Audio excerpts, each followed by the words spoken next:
el origen del pensamiento occidental, de nuestro pensamiento, el pensamiento a través del cual se deslizan todas nuestras elucubraciones, nuestras ensoñaciones, la línea narrativa a través de la que nosotros representamos el universo, los acontecimientos, los fenómenos que diariamente acontecemos, se relaciona estrechamente con la historia del Mediterráneo 7 siglos antes de Cristo, siguiendo el calendario gregoriano, siguiendo el calendario que gracias a la industrialización y gracias al catolicismo pues terminó homogeneizándose.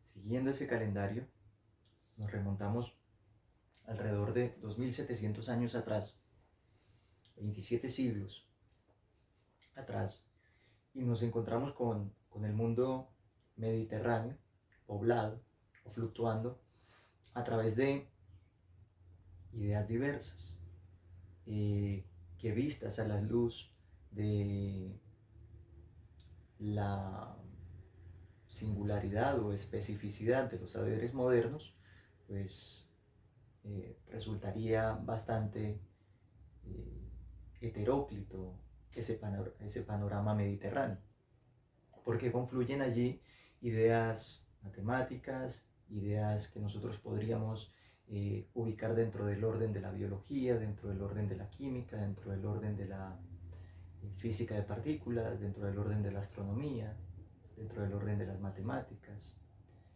dentro del orden que para también esa especificidad de los saberes modernos pues estaría dentro de los límites de la filosofía, etc.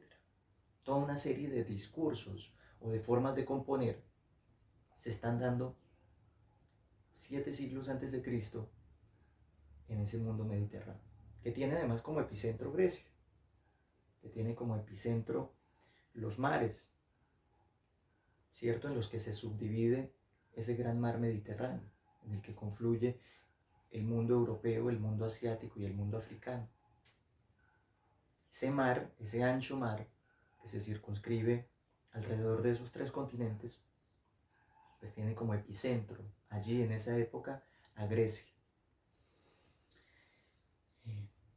En medio de todos los pormenores que podríamos especificar alrededor de la irrupción de ese mundo filosófico en ese contexto, cabría mencionar al menos el establecimiento de un vector de composición, de una forma de composición, de una forma de ver, articular, concebir el universo a través de la razón. Eso que para nosotros es tan cotidiano, eso que mueve nuestras palabras, que dirige nuestras ideas, eso que es condición de posibilidad de nuestro pensamiento, eso que asegura una especie de convenio ecuménico entre el mundo occidental, que es la razón, ese corpus colectivo que divide, que se distribuye a través de taxonomías.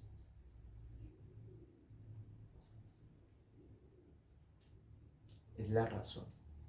Y esa razón, más allá de tener una forma preestablecida, lo que establece es condición de posibilidad, condición de enunciación, condición de composición. Es decir, todo lo que se vaya a componer, todo lo que se vaya a decir, todo lo que se vaya a hacer o practicar, debe darse bajo el precepto de la razón. Para nosotros eso está completamente naturalizado, automatizado, hace parte de nuestros devenires cotidianos.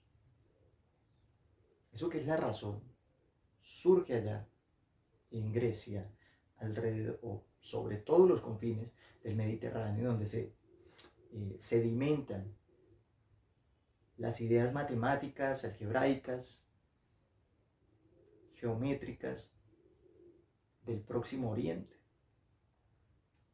donde se mezcla también toda la astronomía del mundo del norte de África, Todas las concepciones egipcias tienen allí también fluctuación en el Mediterráneo. Todas las ideas mesiánicas también asiáticas tienen lugar allí en ese mundo mediterráneo. Todo ello confluye, fluctúa alrededor de una especie de noción de verdad. Así surge la filosofía en el siglo VII a.C. Surge intempestiva, después de algo que en términos históricos podríamos ubicar en una línea del tiempo como logos mítico. Surge allí, después de ese logos mítico, un logos filosófico, una especie de conciencia basada en ese invento humano que llamamos razón, que atribuye condiciones, que construye principios, que construye o constituye leyes, que genera taxonomías, clasificaciones, modus operandi o modelos o metodologías o hermenéuticas o epistemes. Eso que es tan normal para nosotros, que incluso hasta la palabra más cotidiana, la frase más prosaica de nuestros discursos occidentales, se desliza a la sazón de esa razón. Bajo esa razón se juzga todo lo que decimos. Decimos buenos días y debe haber unos parámetros explícitos para poder hacer esa afirmación. Debe haber unas evidencias, debe haber un contexto previo que efectivamente sustente lo que estamos diciendo, esa forma de proceder occidental, de nuestra cultura, allí donde nuestras formas de ser urden todos nuestros preceptos, se encuentran ubicados de algún modo, a gran escala, en un periodo de tiempo largo en Grecia. Hace 27 siglos surge eso, que es la razón. Y surge en medio de algo que la historia de la filosofía ha coincidido en llamar la filosofía o los filósofos presocráticos. Es decir, la filosofía que propusieron toda una serie de individuos, toda una serie de filósofos, una serie de hombres que, expectantes ante el mundo, ante lo que los atravesaba, comienzan a componer conceptos. Antes de Sócrates. Sócrates, que es el filósofo desde el cual se desprende eso que va a triunfar en Occidente, que es la filosofía occidental, que va a triunfar como modelo de pensamiento, como condición de posibilidad de la imaginación. Eso tiene como padre, entre otros, o como piedra angular, si queremos llamarlo así, a Sócrates. Pero antes de Sócrates hay una serie de individuos, muchos individuos, alrededor del Mediterráneo, que a partir de formas de pensar diferentes, están tratando de constituir algo. Allí por primera vez en la historia, al menos en lo que conocemos de esta historia occidental, desde que podemos datar los primeros rastros de la escritura en la cultura sumeria, hace ya 5.000 años, 3.000 años antes de Cristo. Después de esos primeros vestigios, el primer acontecimiento donde podemos hallar esa especie de conciencia o esa especie de construcción discursiva alrededor de eso que es la razón, podemos encontrarla cristalizada en los filósofos presocráticos.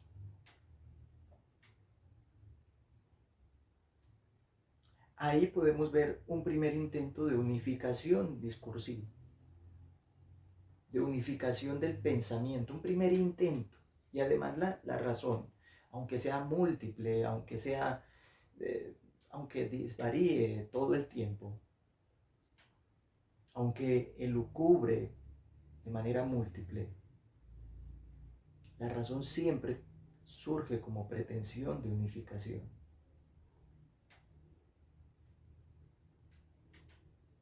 Ese primer vestigio de intentos de unificación surge allí o se da, o al menos se materializa, se cristaliza en los filósofos presocráticos, quienes van a empezar a preguntarse por el principio del universo, van a empezar a preguntarse qué es lo que mueve el universo, qué es lo que hace que el universo sea el universo y no otra cosa.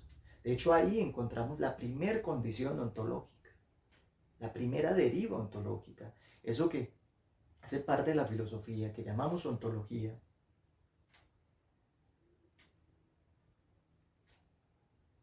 tiene lugar allí en los filósofos presocráticos por primera vez. Y esa condición de esa ontología de los filósofos presocráticos va a ser naturalista. Estos filósofos van a tratar de hallar en la naturaleza las condiciones de posibilidad, de surgimiento del universo. Aquello que hace que el universo brote, los filósofos presocráticos lo buscan allí en la naturaleza. Y cada uno de estos filósofos va a construir, va a consolidar una teoría, una idea que explique cómo surgió ese universo. Como si cada uno de nosotros no lo hiciera en los confines de su intimidad, como si cada uno de nosotros no pensáramos en cómo está constituido el universo, qué es lo que lo atraviesa, o si al menos no lo hemos pensado en nuestra intimidad, si nos hemos visto a veces nos hemos visto a veces en la obligación de responder o de tomar partido, sobre todo cuando se hace la pregunta en términos religiosos, cuando nos preguntan en qué crees. Nos vemos obligados a establecer por un tiempo determinado aquello en lo que creemos originó el universo. Y entonces vienen ahí nuestras culpas y nuestras conciencias a jugarnos un poco como precepto, base, moral, religiosa para poder responder. Fluctúan todos esos preceptos como base racional, entre comillas, para responder esa pregunta. O podemos responder de manera científica, agarrándonos de cualquier teoría, la teoría de los multiversos, la teoría de la expansión del universo, la del Big Bang, para poder establecer eso que es el principio. O si no nos hemos preguntado por el principio del universo, al menos si nos hemos preguntado por el papel que tenemos acá, como el medio actual nos invita a preguntarnos qué es lo que hacemos acá, cuál es el plan para el que fuimos enviados acá, ¿cierto? Como si existiera un plan antes de nosotros, ¿cierto? Como si hubiera una preconcepción de nuestra existencia antes de cualquier estadio de nuestra vida. Nos vemos obligados a preguntarnos por ese principio, por el principio al menos de nuestra vida, el principio lógico, ¿cierto? Pues los filósofos presocráticos se estaban preguntando, o se preguntaban algo similar, ¿qué es lo que hace que el universo sea el universo y no otra cosa? El arjé, el ser, la condición originaria de este universo. En medio de ese contexto nos encontramos con Tales de Mileto, filósofo presocrático, que establece como condición primigenia del universo el agua. Tales dice que el agua es el elemento rector de todo lo que existe, la condición de posibilidad de todo lo que existe. Nosotros podríamos pensar, demasiado monista o reduccionista la respuesta de Tales de Mileto.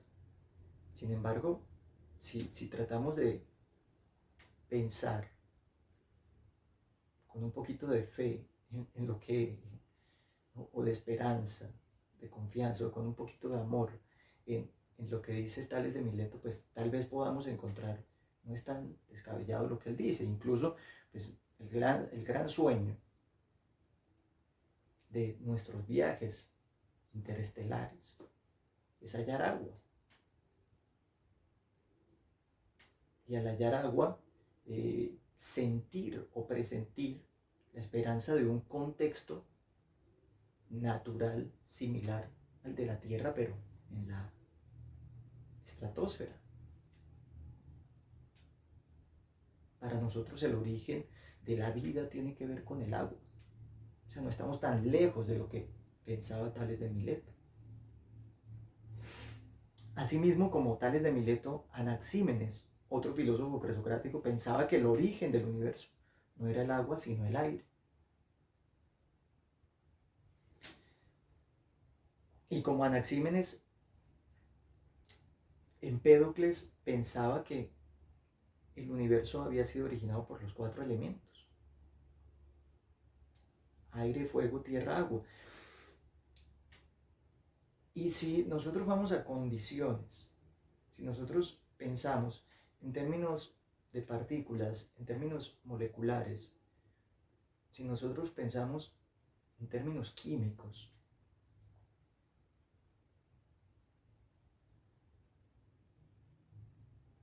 podemos encontrar que estos filósofos presocráticos, Tales de Mileto, Anaxímenes y Empédocles, estaban pensando de esa manera, estaban pensando en términos de moléculas, en términos de reacciones, de fluctuaciones, en términos de transiciones, mezclas, choques, reacciones. Sin embargo, Anaximandro, también filósofo presocrático, a diferencia de los ya mencionados,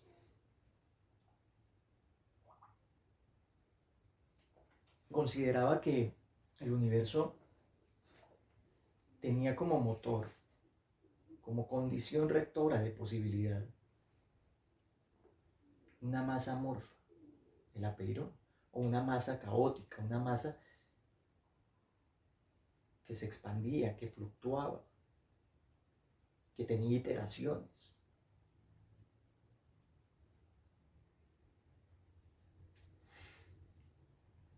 Sin embargo, este tipo de explicaciones son completamente naturalistas y materialistas, hasta que otro filósofo presocrático, Pitágoras, a diferencia de estos que ya hemos mencionado, va a empezar a decir: hombre, la condición de posibilidad del universo no es física, es metafísica, es abstracta, y tiene que ver con los números. Hay una conciencia numérica en el universo.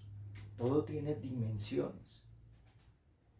Todo puede ser cuantificable, medible. Todo tiene dimensiones. Todo tiene volúmenes. Todo tiene áreas, perímetros. Todo puede ser objeto de matematizaciones, incluso hasta el sonido. Porque Pitágoras y los pitagóricos, que van a ser todos los alumnos o los seguidores de este tipo de pensamiento que establece Pitágoras, van a ser los primeros en determinar una serie de medidas para el sonido. Y de allí va a aparecer o va a surgir una conciencia matematizada de la música. Pitágoras dice todo, absolutamente todo, se rige por las matemáticas. El origen del universo son los números e incluso las unidades, cómo todo puede ser cuantificable. Partimos siempre del 1 y a partir de ese 1, agregando unidades, podemos encontrar otra cosa, sumar, adherir, dividir, generar todo tipo de permutaciones, etcétera, etcétera. Sin embargo, hasta ahí, con estos filósofos, encontramos que efectivamente todos creen en un solo elemento, y ese elemento, al ser el motor del universo, es inmutable. Ontológicamente es el ser de todo lo que existe. Esa cosa que ellos están buscando, que ellos desean encontrar, que ellos quieren racionalizar, pues es una. Es es el ser, es una esencia. Sin embargo, a diferencia de ellos, otro filósofo presocrático, Heráclito, va a decir, no, la condición de posibilidad del universo no es estática, no es inmóvil, no permanece quieta. Al contrario, el universo todo el tiempo está regido por un orden de transformación. Es decir, la regla del universo que impone Heráclito, que afirma Heráclito, paradójicamente es el cambio. La regla es que todo cambie. La regla en ese sentido es que no existe regla. De hecho, Heráclito va a decir, es que fíjese cuando una gota de agua choca contra un cúmulo de agua, esa gota no vuelve a ser una gota. Lo que pasa es que todo depende de la duración del acontecimiento y la recreación de ese acontecimiento en nuestra imaginación. Nosotros tal vez solo en el impacto de la gota con el río, el impacto de la gota de agua contra el vaso lleno de agua, vemos cómo todo se mezcla, todo cambia, todo se transforma, cómo el vaso lleno de agua deviene gota de agua, o cómo la gota de agua deviene vaso lleno de agua. Allí, por ese acontecimiento, podemos verlo, por la duración del acontecimiento. Pero en nosotros mismos, que hemos surgido después de toda una serie de mezclas, de choques, de reacciones físicos, moleculares, después de haber sido un espermatozoide que se mezcla con un óvulo, que reacciona, que antes de eso era apenas unos cuantos minerales, que antes de eso era solo oxígeno y se mezcla e interactúa y fluctúa. Después de ser todo eso, nos convertimos en una forma cuerpo, en una forma corporal. Pero nosotros no podemos ver en esa duración un choque tan accidentado como el de la gota contra el vaso de agua. Nosotros ahí sí vemos una especie de contención de una identidad, como si esa identidad cuerpo estuviera allí plasmada para siempre, y no vemos que ha sido el resultado de múltiples reacciones. La diferencia entre el acontecimiento nuestro, el desarrollo de nuestra vida, y el desarrollo de ese choque, de ese accidente entre la gota de agua y el vaso con agua, se diferencian única y exclusivamente en duraciones y en mezclas. Pero para Heráclito, los dos sufren la misma condición de posibilidad, que es la de el cambio, la transformación, la metamorfosis. Después de mezclas y mezclas y mezclas, ese espermatozoide ya no es ese espermatozoide, es este individuo que habla, es este individuo en el que toda una serie de fantasías, de ideas, de conceptos anidan. Es esas uñas que crecen y crecen y cortamos para que vuelvan a crecer, para que vuelvan a ser motivo para que las cortemos, etcétera, etcétera. Es esa masa cambiando, transformándose, fluctuando. Dice Heráclito, lo que pasa es que nosotros no lo vemos. Nuestro lenguaje está hecho para capturar, para inmovilizar, para decir la hoja. Pero nuestro lenguaje no está hecho para decir todos los cambios que ha sufrido todas las moléculas que hacen parte de esta hoja, que además a su vez está ya en camino, en transición de convertirse en otra cosa, y siempre está modulando, transformándose, cambiando. Entonces encontramos una especie de dos corrientes, una que está buscando un elemento que no cambie, que haya sido el motivo, el principio del universo, y otra corriente del pensamiento, encabezada por Heráclito, que piensa todo lo contrario, que piensa en que efectivamente el universo está dado o materializado bajo el orden del cambio y las transformaciones. Eso no es muy loco. Si además pensamos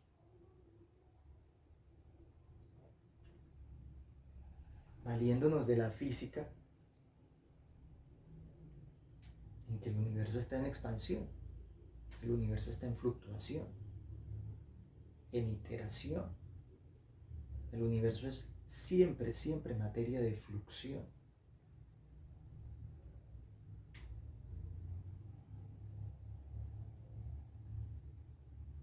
Allí siempre hay transformaciones. Sin embargo, el gran opositor de Heráclito, de las teorías del devenir, de las teorías del cambio, el gran opositor a esas teorías del devenir y del cambio, va a ser Parménides. Parménides se va a resistir de manera tajante. Se va a resistir radicalmente frente a Heráclito.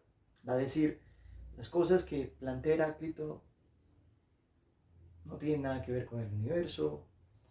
Heráclito no está viendo toda una serie de asuntos, no está teniendo en cuenta una serie de elementos, etcétera, etcétera, etcétera. Tal vez, aunque no veamos el cambio, aunque no veamos las fluctuaciones, lo que nos rige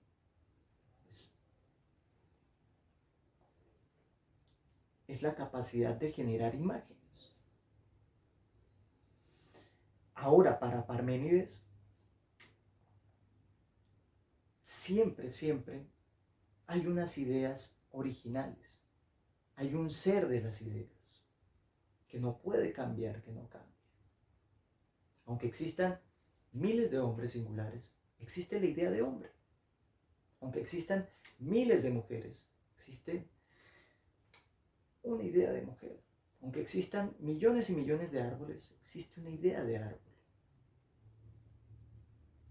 Ahora, lo que nosotros no entendemos, dice Parménides, es cómo se relacionan todas esas ideas singulares con esa idea primigenia. Y allí, de esa teoría de Parménides, va a surgir el presupuesto de las teorías de otro de los baluartes de la filosofía occidental, va a ser Platón, que va a establecer una explicación sobre el universo que compete a dos formas o a dos dimensiones. El mundo de las ideas originales, el mundo de las ideas primigenias y el mundo de todas las copias. Es decir, la idea de mujer por excelencia es la idea original. El resto de ideas que devienen de ella, que parten de ella, son copias. Nosotros, de algún modo, según esa teoría, vivimos atrapados en el mundo de las copias. Pero el valor de nuestra vida estaría en acercarnos a la idea original. Sin embargo, más allá de la especificidad de esa idea, de ese concepto,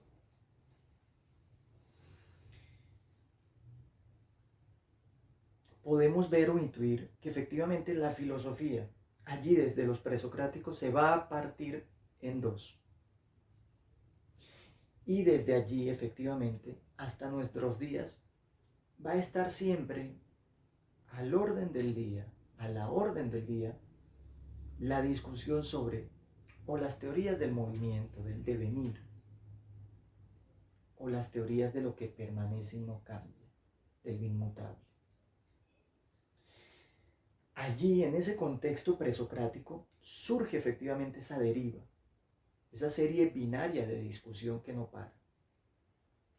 En medio de esa serie binaria también tiene lugar un tipo de ontología, un tipo de teoría del ser, un tipo de discusión o de forma de plantear los problemas diferente a la que se va a plantear en la Edad Media, por ejemplo, o a la que se va a establecer en el Renacimiento o el humanismo, o a la que se va a establecer al inicio de la modernidad, o diferente a la que se va a establecer en la posmodernidad. Es decir, la ontología esa búsqueda del principio, del ser de las cosas, varía. Nosotros en los presocráticos encontramos una forma de proceder ontológicamente que puede encontrar ciertas, que pueda agruparse a partir de cierta cercanía entre diversas intuiciones. Asimismo, estos filósofos plantean las bases, efectivamente, desde donde nuestra filosofía y el mundo occidental pues va a establecerse o va a adquirir o va a empezar a adquirir unos vectores de sentido o de composición. Pues bien, esos básicamente son los filósofos presocráticos.